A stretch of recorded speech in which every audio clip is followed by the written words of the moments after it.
이런 일이 해나 나올 법한 일들이 저에게 일어나게 될 줄 누가 알았겠어요. 그냥 남들만큼만 벌어먹고 살고 회사의 노예가 되어 일생을 마감하게 될 줄 알았거든요.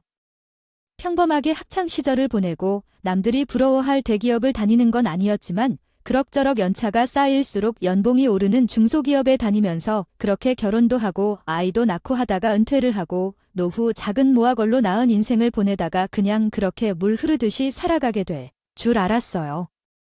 하지만 제 인생은 그닥 순탄하지는 않았어요. 가난한 집안에서 태어나 성실하게 열심히 살아가시는 부모님 밑에서 저도 노력을 했지만 가난은 늘 가난을 낳더라고요. 어느 정도 사회 재산이 생겨야 그 가난에서 벗어날 수 있을 텐데 버는 돈은 고정적이고 물가는 계속 오르고 하니까 사실 가난에서 벗어나는 것은 참 힘들었어요. 남들은 모은 재산이 얼마나 하면서 통장을 자랑도 하던데 저는 늘 그런 사람들 옆에서 쓰디쓴 웃음만 짓게 됐죠. 가난하기 때문에 결혼 생각도 별로 없었는데 좋은 사람을 만나 연애를 하게 되고 홍기가 찬 나이가 되다 보니 결혼을 준비하게 됐어요. 사실 저는 가난은 대물림 되는 거라고 생각을 했기 때문에 자식에게는 정말 가난을 달아 결혼을 하고 싶지는 않았던 것도 분명 있었어요. 하지만 그 모든 것을 이겨낼 만큼 좋아하는 사람이 생겼고 평생을 함께하고 싶다는 생각이 들어서 제 모든 결정을 번복하고 결혼이라는 것을 준비하게 됐지요. 순탄하지 않았던 시작이었던 만큼 결과적으로는 안타깝게도 그렇게 됐어요. 시작부터 삐걱거림이 있었던 것은 사실이라 어느 정도 예상을 했을지도 몰라요. 결혼 준비 중에 예상치 못한 이유로 파혼을 당했고 오늘은 그 이야기를 여러분께 전하려고 합니다. 제 상황이 좋지 않아서 파혼을 당했다고 생각하실 수도 있겠지만 상처를 준 만큼 다시 받게 되는 법이라고 생각해서 통쾌한 복수를 했어요. 마지막까지 이야기를 듣고 어떻게 복수했는지 제 이야기가 여러분께도 통쾌할 이야기가 되길 바라며 이 이야기를 시작하겠습니다. 처음에는 가식 없는 말과 행동으로 적절한 보복을 했고 예비 신랑과의 관계가 아직 아프겠지만 오늘 이야기를 통해 마음을 가볍게 하고자 해요. 처음에 결혼 약속한 예비 신랑이 있었고 평범한 연애를 했다가 결혼을 약속했어요. 서로의 결혼 생각이 비슷했고 함께 노력하면 모든 시련을 이겨낼 수 있을 거라고 생각해 손을 잡았죠. 결혼 이야기를 나누고 예비 시댁을 방문했는데 시작부터 어려움이 예상되었어요. 적어도 한 만큼 예상치 않은 혹은 더하여야 할 주어진 상황은 조금 제 기대를 받아요. 환영은 받을 줄 알았는데 제가 예비 시댁에게 발을 들이는 순간부터 예비 시어머니의 표정은 무표정 그 자체였습니다. 어색한 공기가 흐르는 그 사이에서 식사를 하고 본격적으로 결혼 이야기를 나누게 되었는데 우리의 결혼식 준비에는 예비 시어머님의 관심이 별로 없었습니다. 예비 시어멜심의 주요 관심사는 우리 집안이나 재산, 부모님의 직업 등에 가까웠습니다. 결혼은 두 집 가족이 갑자기 가족이 되는 것인데 예비 시어머님이 너희만 좋다고 하면 되는 게 아니야. 우리 아들에게 도움이 될 수 있는지 우리 집안이 어떠한지 중요해하며 부당한 압력을 주셨습니다. 부모님은 평생을 성실히 일해오셨고 지금도 피곤하지 않고 일하고 계십니다. 자녀에게 눈치 보이며 소원을 이루어주고 싶지 않으셨습니다. 그러나 예비 시어머님은 노후 대비를 잘 하지 못한 편이야. 돈이 부족하면 우리 아들에게 의존하게 되는데 그런 상황이 생길 일은 없어야 해라며 걱정을 표현하셨습니다. 부모님은 자기 일에 대한 열망과 강한 의지를 가지고 있는데 그런 점에선 걱정하지 않아도 된다고 생각합니다. 미래가 어떻게 될지는 아무도 모르지만 삶에서 난독이 있을 수 있으니까요. 저도 부모님을 도와주고 싶지만 우리 상황이 그렇게 돕기 힘들 경우를 대비하여 생각하고 있습니다. 그녀가 이야기하는 대로 부모님은 은퇴할 수 없는 직업을 가지신 분들로 그들이 소유한 재산이 얼마나 되는지에 대한 질문에 대해 알맞은 답을 하기가 어려웠습니다. 이야기의 진행에 따르면 그녀의 부모님은 전세로 집을 살고 있으며 빚을 갚아야 할 필요가 없다고 합니다. 결혼 자금을 모으기 위해 노력 중이며 결혼식과 집 구입을 위해 총 1억 원 가까이의 자금을 모으려고 노력 중입니다. 이야기에는 예비 시어머니로부터 자금 지원을 받지 못하고 있다는 아쉬움이 담겨 있습니다. 부정적인 대답에 실망을 표현하며 재산에 대한 관심보다는 자신이 어떤 사람인지에 대한 질문이 아쉬웠다고 이야기하고 있습니다. 저도 결혼 자금으로 3천만 원 정도만 모았다고 해요. 양가 부모님에게 부담 주지 않고 제 세력으로 해결할 수 있는 것만큼 준비해서 해보려고 해요. 지금은 더 모았지만 연봉 차이 때문에 1년 뒤에는 비슷한 수준으로 모을 수 있을 것 같아요. 아들이 얼마를 모았는지는 중요하지 않아요. 적어도 우리는 아들 결혼시 자금을 어느 정도 지원해 줄 생각이에요. 그렇다면 얼마나 도와줄 수 있는지 알 수 있을까요? 예산을 정하고 결혼 준비를 시작할 때 가지고 있는 자금을 알아야 해서요. 그때 돼서 얼마를 지원해 줄지 생각해 봐야 해요. 아들 도움을 해줄 만큼 도와주는 게 중요하지만 급한 일이 생기면 어떻게 할지 생각해야 하죠. 결혼을 준비하면서 마주한 상황들이 찝찝하네요. 처음 만난 자리에서 돈 얼마나 지원해 줄 수 있냐고 물어보는 사람을 보니 놀랐어요. 그러니 기이한 격이었습니다. 실컷 나서서 재산 타령을 하더니 도와줄 돈을 묻는 건 정말 황당했어요. 무얼 말하지 않고 있자니 예비 시어머니가 저를 쳐다보더니 집에 가라고 했어요. 말 한마디 없이 집을 나가야 했죠. 결혼 준비를 시작하면서 찝찝한 마음을 안고 있었는데 상황이 적잖이 복잡하네요. 시어머니가 전화를 했을 때 더욱이 황당한 이야기를 계속해서 털어놓으셨어요. 아, 나는 다른 게 아니라 지인들의 이야기인데 예단비를 받아야 한다고 하더라고. 그게 시댁을 위한 예라고나 뭐라고 하면서 꼭 받아야 한다고 하더라고. 내가 모은 돈이 4천만 원이라고 했으니까 그 예단비로 4천만 원을 모두 보내면 좋겠구나. 나도 친척들에게 선물을 돌려주어야지. 모은 돈 4천만 원을 모두 예단비로 주어야 한다고 해요. 어머님, 그걸 다 주면 우리는 결혼도 어떻게 하고 집도 어떻게 살아요? 아유, 어떻게 하겠다. 그럼 나에게 예물 다 해주시겠어요? 다이아몬드 세트, 진주 세트, 요즘은 뭐든지 세트까지 해주신다고 하던데 그걸 다 해주시려고요? 어머님, 그렇게 많은 액세서리가 왜 필요한 건가요? 예물은 받겠다고 했잖아요. 내가 너무 욕심이 많으면 안 되는데. 여자가 아껴 살 줄 알아야 한다. 아들을 장가 보냈는데 그 정도는 받는 게 당연한 거 아니에요? 여기서는 액세서리를 그만큼 받아주어야 예단도 그만큼 간다고요. 그리고 다른 사람들이 하는 만큼 받으려고 하면 남자가 가져야 하는 것도 당연한 거 아니냐고. 우리는 예단과 예물을 모두 생략하고 간단하게 돈으로 준비하기로 했는데. 아, 갑자기 이러시면 곤란해요. 남자가 집을 들어오는 법이 있는데 쪽 살리기는 어떻게 아무것도 안 받고 결혼한단 말이가. 생략해야 할 것은 생략하고 받을 것은 다 받아야 한단 말이에요.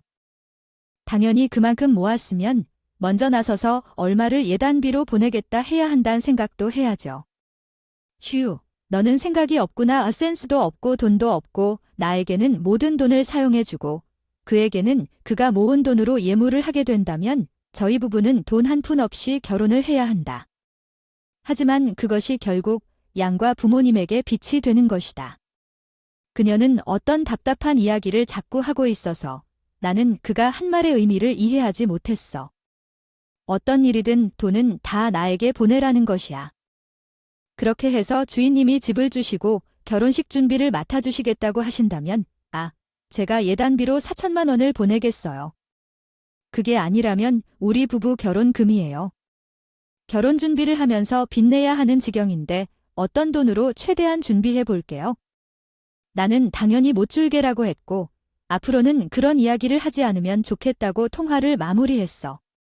솔직히 말하자면 아들을 시집 보내는 것에 대해 장사하는 것도 아니고 왜 그렇게 하는지 이해가 안 돼서요. 그것 외에도 힘든 일이 여러 개 있었어. 예비 신랑에게 결혼 준비를 하면서 집을 어떻게 구할 것인지, 식장을 예약할 것인지 등의 관련 이야기를 물어도 대답이 없었거든요. 그냥 예비 신랑은 내가 하고 싶은 대로 하면 되지라고 하고 저는 모든 것을 네 가능한 대로 손에 넣어서 돕지 않고 관람만 하며 여유를 즐기는 모습이었어. 결혼은 혼자 하는 게 아니고 우리 둘이서 함께 해야 하는데 어떻게 나에게 하고 싶은 대로만 해가야 하는 거지? 함께 집을 봐야 하고 대출을 알아보러 다녀야 하는데 말이야. 아직 1년이나 남았는데 천천히 하면 되는데 지금부터 준비를 시작하면 걱정해야 하는 것 같아. 내년에 알아도 충분할 거야. 내년에는 우리 집에서 얼마나 도와줄지 알 수 있을 텐데. 그때까지 어떻게 변할지 모르잖아. 급하게 하자는 식장이 앞장서고 예산에 맞게 결정을 내려야 해. 날짜를 맞추고 아무 준비 없이 결혼을 하자니 어려워. 당신 돈이 적금에 묶여 있으니까 내 돈으로 결혼식을 치르는 게 맞지? 식장과 터널을 시댁에 다 갖다 주고 내 돈으로 결혼비를 충당하는 게 맞아. 우리 부모님이 고생을 해서 내가 그들에게 돈을 주는 게 맞지? 우리 결혼 자금이라는 돈을 넓게 생각해야 해. 돈을 가지고 집을 지어주는 것도 꽤 유익해. 어떻게 되어도 대출을 받아서 준비할 수 있어? 엄마를 믿지 못한다면 결혼을 어떻게 준비할지? 4천만 원을 가져가려는 예비 신랑과의 문제를 해결해야 해. 불만이 쌓이고 있으니 결혼을 하기 전에 해결해야 해. 거절하고 예단비 촬영을 하러 집으로 돌아가자. 제가 이야기한 것은 정말 솔직해야 할 것 같아요. 결혼을 해도 제가 가져가는 재산이 많다면 그에 맞는 것을 받아야 하지 않을까요? 집을 해달라고 할 때 예를 들어 4천만 원의 예단비를 주고 나는 당연히 그에 상응하는 것을 받을 것이라고 말했는데 왜 당신은 내가 집을 해달라고 하는데 큰 이유를 말하지 않고 있는 건가요? 그게 진짜 근성이라고 하는 거지 그런 식의 근성이 아니라고 생각해요. 결혼 자금을 가져가려는 것은 당연한 요구라고 생각하고 있어요. 하지만 제가 거짓성을 드러내거나 막연한 태도를 취하는 건 좋지 않아요. 이런 태도를 보고 있으면 결혼한 후에는 어떤 대답을 해야 할지 모르겠어요. 그리고 답답하게 느껴지는데 왜 내가 당신의 집이 가난하다는 말을 했는데 그게 맞는 말이라고 생각해요. 등기부 등본을 확인해 봤을 때 당신의 전세집도 그렇게 저렴하지 않았는데 왜 그렇게까지 따져야만 하는 건지 이해가 가지 않아요. 부부관계에서 재산이 얼마나 중요한 역할을 하는지 생각해봐야 할 것 같아요. 가족의 재산을 비교하면 따져봤을 때 우리 가족이 더 낫지 않나요? 우리 아들이 왜 당신처럼 모자란 가정에 들어가서 고생해야 하는지 이해가 되지 않아요. 사랑도 중요하지만 돈이 없이 결혼 생활을 유지하는 것은 힘듭니다. 두 사람이 함께 열심히 일하고 아낌으로써 저축한다면 그것이 진정으로 행복한 삶이 아닐까요? 적당한 기본 수준은 충족되어야 하며 그것이 없으면 아들이 한 채도 못 가진 가정에 들어가서 왜 힘들어해야 하는지 이해가 가지 않아요. 결국 돈이 부족한 사람의 태도가 가장 크다고 생각해요. 우리 집 아들이 장난스럽게도 대처할 수 없을 정도로 풍부한 상황이다. 회사에서는 오랫동안 대리만 하고 있고 이름도 없는 소규모 기업이라는데 말이야. 부모 둘은 수입이 없지만 결혼식을 해줄 만큼의 여유는 있다고 하네. 예단비를 4천만 원이나 처물어 주겠다며 집을 맡겨달라고 하는데 이런저런 핑계로 미루고 있어 누가 그런 소리를 하는지 모르겠다고. 왜 없으니까 밀어놓는 것 아니겠냐며 돈을 쓰고 싶지 않다고 말한다. 결국에는 자존심을 버리고 결혼을 권유하지 않을 거라며 강요를 하고 이 결혼을 좋아하지 않는다고 강인한 태도를 취하면서 조져대곤 했어.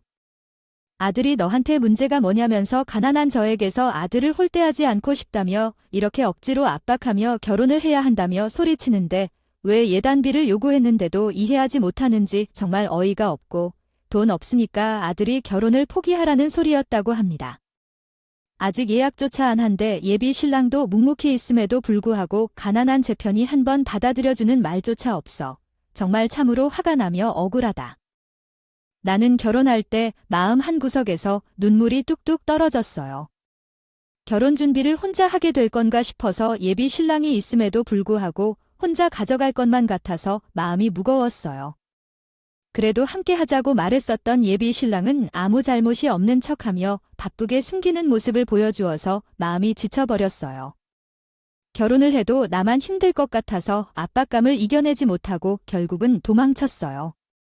예비 신랑은 뒤쫓아왔지만 결국은 우리 엄마가 반대할 줄 몰랐다면서 인연이 여기까지인 것 같다며 고마웠다고 말하고 떠났어요. 그 지극히 찌질한 사람 때문에 결혼을 원치 않았던 나의 다짐이 무너졌어요. 결혼 준비를 그만두고 부모님과 함께 울어버린 순간 내 마음이 편안해졌어요. 생각해보니 여기서 눈물을 흘리면 부모님도 속상해할 텐데 아무런 말도 안 하고 이해와 위로를 해주셔서 정말 고맙다고 생각했어요. 6개월 후 나는 아무 생각 없이 메신저를 보던 중 예비 신랑의 깨톡을 받았다. 정말 웃음이 멈출 줄 모르게 피어나더라고. 그러니까 전 남자친구의 깨톡 사진이 웨딩 사진으로 바뀌어 있는 걸 보니까 어찌할 바를 몰랐어. 그에게는 이제 다른 여자와 함께 행복한 결혼을 준비하고 있다는 사실에 충격을 받았지만 내게는 아무것도 남겨주지 않는다고 느꼈어. 속상했지만 저희 사이가 이렇게 끝나는구나 싶다면서도 마음은 저희 엄마의 손길 속에 편안함을 찾은 거죠. 이런 상황에서 내가 뭘 할 수 있다는 건 없었지만 그땐 정말 너무 헷갈렸어. 저는 매우 놀랐어요. 왜냐하면 나는 우리 엄마가 고아인 줄 알았거든. 살아온 동안 단 한 번도 외가 식구들을 만난 적이 없었다. 소식을 듣기도 하지 않았고 엄마도 외 조부모님에 대해 얘기한 적이 없었다. 어릴 때 아버지와 결혼한 뒤 계속 같이 살았다는 이야기를 들었기 때문에 당연히 부모님이 계시지 않을 줄 알았어. 그런데 갑자기 외할머니라고 하니까 너무 놀라서 입이 다물어지더라고. 어찌됐든 설명해 주실 것이라고 하셔서 우선은 옷을 갈아입으라고 하시더라고. 영어도 몰라서 까만 정장을 입고 아버지 차에 올랐는데 아버지는 외할머니의 존재를 알고 계신 것 같았어. 소름. 엄마, 아빠, 나한테 30년 넘게 살면서 외가에 대한 얘기를 한 번도 들은 적이 없었는데 외할머니가 돌아가셨다는 얘기를 해주시다니. 아니, 여태까지 왜 엄마는 조부모님에 대해 말해주지 않았어. 엄마는 너무 좋지 않아 보였고 아버지도 입이 꽉 다물고 계셔서 나도 조금씩 눈치를 살펴보면서 장례식장으로 갔어. 도착하니 다시 한번 깜짝 놀랐어. 왜냐면 근조화가 줄줄이 이어져 있었는데 우리 외할머니 빈소 앞을 채워서 장례식장 입구까지 줄을 이루고 있었거든. 솔직히 외할머니가 돌아가셨다는 사실이 실감이 나지 않았어. 그래도 빈소를 가득 채운 근조화 안에서 식물에 놀라서 입이 벌어질 정도로 당황했어. 어쨌든 안으로 들어가서 인사를 드려야겠다고 마음먹고 빈소 앞을 걸었는데 살면서 본 적이 없는 외할머니를 영생사진으로 만나니까 이상한 기분이었어. 엄마랑 묘하게 닮은 거 생각해보면 정말 신기한 일이었어. 평상시에는 조용한 성격으로 알려진데 조금 세게 보이는 것도 있어서 그는 너무 일이냐고 메뉴를 물었습니다. 그러자 그는 제게 밖으로 나와 조용히 상황을 설명해 주었습니다. 원래로 말이다. 내 어머님은 전라도에서 엄청난 땅을 가지고 있는 부잣집의 딸이었습니다. 어머님은 유일한 외동아이로서 대답의 자리를 지어왔습니다. 어릴 적에 홀로 남게 된 이유로 전국을 돌며 돈을 벌기 시작했고 전라도에 일을 하러 가던 중 어머님과 아버지를 만나게 되었습니다. 그들은 서로에게 첫눈에 반한 것 같았고 마치 로미오와 줄리엣처럼 뜨거운 사랑을 했다고 합니다. 어머님은 당연히 아버지와 결혼하기로 결심했지만 외할머니는 그런 사랑을 인정하지 않았습니다. 그래서 어머님은 방에 가두어 놓고 나가지 못하게 했다고 하네요. 그런데 사랑에 빠진 두 사람은 남들의 반대에도 불구하고 몰래 만나려고 했고 결국 결혼까지의 계획을 세웠다고 합니다. 하지만 외할머니는 계속해서 반대했고 어쩔 수 없이 낸 선택이라고 하네요. 외할머니는 부모님이 결혼을 하기로 한 줄 아셨는데 반대하고 머리까지 다 밀겠다고 하며 절대로 허락하지 않았다고 합니다. 머리카락은 자르고 말았지만 어머님은 아버지를 포기하지 않고 모든 것을 버리고 결국 아버지와 함께 했다고 합니다. 따라 나섰네요. 지금 이렇게 집을 나가면 평생 내 얼굴 볼 생각도 하지 마라. 내가 너를 어떻게 키웠는데 고작 저런 놈에게 시집을 가서 고생을 하겠다는 게야? 내가 금이야 옥이야 너를 키운 이유가 고작 저런 놈에게 시집 보내려고 그런 줄 알아. 너 내 돈 한 푼도 못 가져가. 죽어도 나라에 전부 기부하고 죽을 거야. 내가 너 지금 그렇게 나가면 두 번 다시는 이 전라도 땅에 발 디딜 생각도 못하게 만들 줄 알아. 아껴 바친 할머니의 외침에도 불구하고 엄마는 야밤에 아버지를 따라 집을 나섰고 의결하게다는 할머니께 그렇게 하라고 소리까지 지르며 뒤도 돌아보지 않았대요. 돈 한 푼도 없이 서울로 상경을 해서는 그때부터 지하 단칸방에서 곰팡이와 함께 살면서 고생이라는 고생은 다 하고 사셨다고 합니다. 우리 엄마는 부잣집 외동딸로 살다가 갑작스럽게 바뀐 환경 탓에 너무나도 고생을 해서 몸이 안 아픈 곳이 없을 정도였다고 해요. 그때마다 아버지께서는 엄마에게 미안한 마음이 들어서 매같이 울었다고 하시고요. 그러다가 저를 임신하게 되었고요. 저를 낳은 사실을 알았을 때 딱 한 번 외할머니를 찾아가서 손녀딸을 임신했다고 말을 했는데 할머니께서는 엄마에게 소금을 냅다 뿌리셨다. 아이 외 애가 생기니까 이제 와서 돈이 궁하니 응.